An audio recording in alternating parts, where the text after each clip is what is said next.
बिस्मिल्लाहिर्रहमानिर्रहीम। अस्सलाम वालेकुम नाज़रीन, मैं हूँ महरीन सब्तैन। देख रहे हैं आप मेरा यूट्यूब चैनल और फेसबुक पेज। नाज़रीन, ज़ारा केस में डेवलपमेंट्स जो है वो रोज़ की बुनियाद पर हो रही हैं। आप कहेंगे कि एक केस जो है वो शायद ख़त्म हो गया, बता दिया गया कि ज़ारा के साथ ये जुल्म हुआ था, उसके टुकड़े किए गए, लाश के टुकड़े जो है पानी में बहा दिए गए, सीसीटीवी फुटेजेस मिल गई, कौन किस तरह आया, कब आया, किस किस वक्त क्या हुआ, तो ये सब कुछ तो ख़त्म हो गया। तो फिर अब आप किस पर बात कर रही हैं? तो मैं आपको बताती चलूँ कि जैसे जैसे तफ्तीश आगे बढ़ी है, मैं एक मुख्तसर सी बात आपको समझाऊंगी और आगे बढ़ जाऊंगी, क्योंकि कुछ सवालात मैंने पढ़े जिसमें उन्होंने कहा कि अब तो ये केस ख़त्म हो गया है, तो आप क्या बता रही हैं? तो मैं आपको बताऊं कि अभी ये ख़त्म नहीं हुआ है। 4 मुल्ज़िमान को जेल भेज दिया गया है, 4 मुल्ज़िमान अभी पुलिस की कस्टडी में है। ये 4 मुल्ज़िमान जो हैं इनसे भी तफ्तीश की जा रही है। आपको मालूम है कि कदीर से भी अभी तक तफ्तीश की जा रही है। न सिर्फ ये बल्कि ज़ारा के वालिद को भी बुलाकर सवाल जवाब किए जा रहे हैं। ऐसे में जब ये तमाम सवाल जवाब हो रहे हैं तो चीज़ें नई नई निकल कर सामने आ रही हैं। जिस तरह के बाद में इस सुहरा नामी औरत के घर से एक थैला तावीज़ों का मिलता है। देखिए, आप लोग जो हैं इस पे कुछ लोगों ने काला जादू और तावीज़ों के ऊपर कुछ कमेंट्स किए कि अब तो बात को आप किस तरफ लेके जा रही हैं। तो जो लोग नहीं जानते उनको मैं बताती चलूं कि काला जादू जो है ये एक हकीकत है, एक बड़ी गंदी हकीकत है जो हमारे इर्द गिर्द मुआशरे में इस्तेमाल हो रही है, चल रही है। ये एक रीत और रवाज भी है, एक तरीक़ाकार भी है, और इन चीज़ों का जिक्र भी हमारे दीन में मौजूद है कि किस तरह से शर और शयातीन जो है और अपने इन कारिंदों यानी कि इन दुनिया के कारिंदों के ज़रिए ये काम करते हैं। तो ये सब कुछ चलता है और गाँव देहातों छोड़ शहरों में भी ये काम बहुत ज़्यादा होता है। कई जगहों पे आपने बंगाली जादू बाबा और ये वो इस तरह के एड्स देखे होंगे। जिन लोगों के घरों में डिश एंटेनास लगे हैं उन्होंने देखा होगा, केबल पे भी ये इश्तेहारात बड़ी तवातर के साथ आते हैं। आप किसी भी पार्क में चले जाए, वहाँ पे बैनर्स पे लगे होते हैं कई दफ़ा। तो ये चीज़ें जो हैं ये होती हैं, हमारे मुआशरे में मौजूद है। हर शख्स नहीं जानता ये इल्म, लेकिन बहुत से लोग ये इल्म जानते हैं। तो मैं इस बात को यहीं पर वाइंड अप करूँगी कि ये काला जादू होता है और इस खातून का ताल्लुक इन अमलियात के सीखने से वाज़ेह हुआ है। लोगों ने बताया है, गांव के लोगों ने बताया। देखिए, मैंने नहीं देखा कि वो कब्रिस्तान में किस हालत में मिली।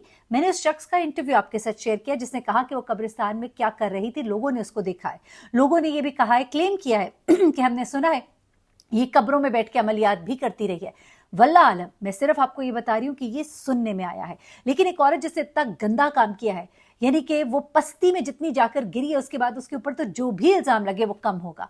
एनीवे, आगे बढ़ते हैं। आज मैं आपको जो बातें बताने जा रही हूँ वो बहुत हैरान कुन है जी। ये केस मैं वही कहूँगी कि जैसे जैसे आगे बढ़ता है या इनके घर के अफराद से जब बात होती है तो बहुत सी नई चीज़ें निकल कर सामने आती हैं। ज़ारा की ज़िंदगी जो है, उसकी जो मुख्तसर सी ज़िंदगी थी, उसमें बहुत से भी हालात और वाक़यात सामने आएंगे। एक वाक़या जो सामने आया वो बड़ा हैरान कुन है मेरे लिए, क्योंकि ज़ारा की भाभी ने एक इंकिशाफ किया है। ज़ारा की भाभी अब तक क्यों खामोश थी। मैं आई एम वेरी सॉरी, वो इस बात को बुरा ना माने कि मैं उनका नाम क्यों ले रही हूँ, लेकिन मैं सिर्फ लोगों को बताने के लिए एक बात कर रही हूँ। क्योंकि हमारी बहन उस्मा, उन्होंने उनका इंटरव्यू गालिबन उनसे फ़ोन पे बात की और मैं सुन रही थी कि उन्होंने ये बात शेयर की, और फिर कुछ चीज़ें मैंने कुछ लोगों से और पूछा, वो मैं आपको बाद में बताती हूँ। लेकिन पहले आपको ये बताऊँ कि ज़ारा की भाभी ने ये बात शेयर की है कि ज़ारा से इनकी नफ़रत का जो आलम था वो ये था कि इन्होंने ज़ारा को एक दफ़ा ये बोला था कि मैं तुम्हारी ये जो उंगलियां हैं जिनसे तुम अपने बेटे को बुलाती हो, ये सबसे पहले तुम्हारी ये उंगलियां काटूंगी, उसके बाद तुम्हारा सर काटूंगी, तुम्हारे हाथ काटूंगी और फिर तुम्हारे पाँव काटूंगी। और फिर इसकी भाभी कहती है कि मैं हैरान हूं कि इसने वाक़ईतन वो कर दिखाया। यानी कि ये रोंगटे खड़ी कर देने वाली बात है कि एक औरत इतनी जालिम थी और उसने ये सोचा हुआ था, ये प्लान किया हुआ था, और फिर उसने उस पर अमल किया, और अमल करने से पहले उसने ये बात जो है उस लड़की के मुंह पर भी कही। यही वजह है कि ज़ारा उस घर में खौफजदा रहना शुरू हो गई थी और उसने अपने वालिद को कुछ दिन पहले अपनी मौत से फ़ोन करके कहा था कि मुझे अब यहाँ पर डर लगता है। यकीनन ज़ारा ने ये बातें सुनी थी, ये बातें महसूस की थी। मैं ये सोच रही थी कि ज़ारा की भाभी अब तक क्यों खामोश है, उन्होंने ये बात पहले क्यों नहीं बताई। अब उसमें कुछ मसलहत भी समझ आती है, कुछ घर के अफराद भी हो सकते हैं, रिश्तेदारी भी हो सकती है। फिर वो दामाद जो है वो भी आकर इन्हीं के घर ठहरा हुआ था। शायद कुछ बातें करते हुए उन्होंने एक लिहाज रखा हो कि कहीं वो बुरा ना मान जाए कि ज़ारा घर की बातें जो है अपनी भाभीयों से करती थी, तो शायद इस वजह से वो खामोश हों। लेकिन जो भी वजह थी, अब तो वो दामाद क्या दामाद रहा जब वो लड़की ही नहीं रही। कदीर जो है वो शक के दायरे में है, ये सुनने में आया बहुत ज़्यादा।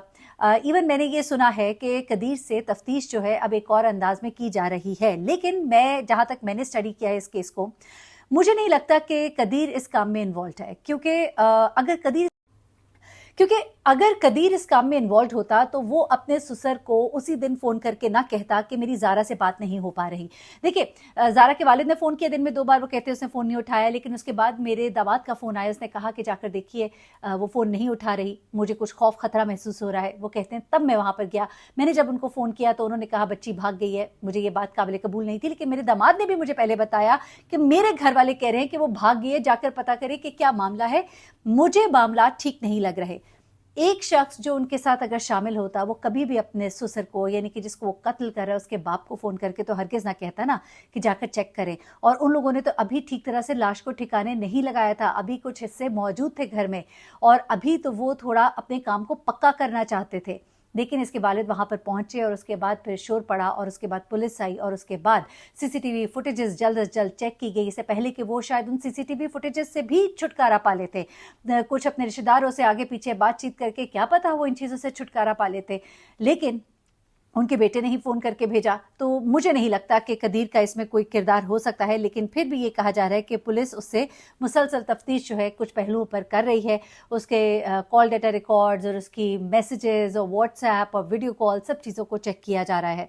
अच्छा, ज़ारा जो है वो पूरी रात उस दिन जागी रही है, जिस रात इसका कत्ल हुआ, जिस दिन सुबह इसका कत्ल होता है। 6 बजे इसकी नंद आती है, ये नंद को देख के हैरान होती है, बच्चे का दूध बनाने जा रही होती है। इसकी नंद कहती है कि मैंने हकीम के पास जाना था तो मैं पहले ही जरा इधर आ गई।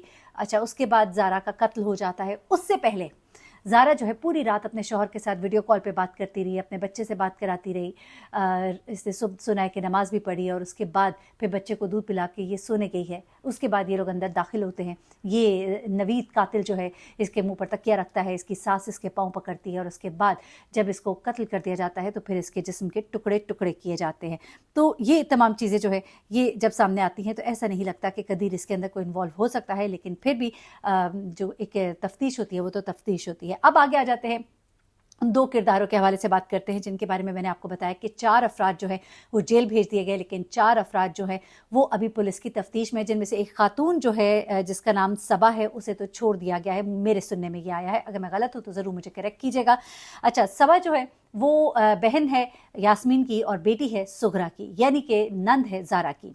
सबा को और उसके बेटे कासिम को गिरफ्तार किया गया था। उनसे सवाल जवाब किए गए तो सबा ने सबसे पहले तो ये इंकिशाफ किया कि हाँ, मेरी माँ और ज़ारा के दरमियान ताल्लुकात बड़े ख़राब थे, लड़ाई झगड़ा रहता था, वजह उसकी पैसा था। लेकिन उसने साथ में ये भी कहा कि मैं नहीं जानती थी कि ये लोग ये करने वाले हैं, और उसने क्योंकि किसी भी फुटेज के अंदर वो नहीं आई उस वक्त में या उन दिनों में या उस दौरानिए में जब ये तमाम तर प्रोसेस हुआ, तो इसलिए पुलिस ने उसको जाने दिया है, लेकिन उसे तमाम तर तफ्तीश की है। उसके बाद उसका बेटा कासिम, उससे भी सवाल जवाब किए गए, उसने भी मोर और लेस ही जवाब दिए, और उसे भी सुना है कि जाने दिया गया है। अब 2 लोग जो है वो अभी तक गिरफ्तार है और उनसे तफ्तीश का मरहला जारी है, जिनमें से एक शख्स आज़ान और एक शख्स शब्बीर है। ये दोनों दूर पार के रिश्तेदार बताए जाते हैं। इनके बारे में ये कहा जा रहा है कि ये लोग चूँकि उस वक्त उस एरिया में नज़र आए थे जहाँ पर कि ये वाक़या हुआ, और उस दौरानिए के अंदर नज़र आए थे, कुछ चीज़ें हैं जो उनको मशकूक बना रही हैं, उन्होंने अभी अपने आप को क्लियर करना है।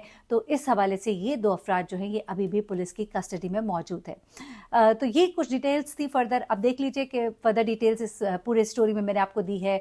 क्या ज़ारा की भाभी ने नया इंकिशाफ किया है, आपको ये भी बताया कि ये जो 2 अफराद गिरफ्तार हैं वो क्यों गिरफ्तार हैं, 2 जो छोड़ दिए गए वो क्यों छोड़ दिए गए, और कदीर पर जो शक का दायरा तंग किया जा रहा है या जो उसे शक के दायरे में लाया जा रहा है वो क्यों लाया जा रहा है, और मेरी अपनी इसके ऊपर क्या है फाइंडिंग, ये सब आपके साथ शेयर किया। तो ये एक डेवलपिंग स्टोरी है, इसके अंदर अभी और भी बहुत से मरहले आएंगे, आपके साथ हम शेयर करते रहेंगे। अपनी राय से हमें ज़रूर आगाह करें, मुझे भी मौका दीजिए कि अगर आपके जहन में कोई सवाल हैं तो उनको मैं क्लियर कर सकूँ। अपना बहुत ख्याल रखिएगा, दुआ में याद रखिएगा। अल्लाह हाफ़िज़।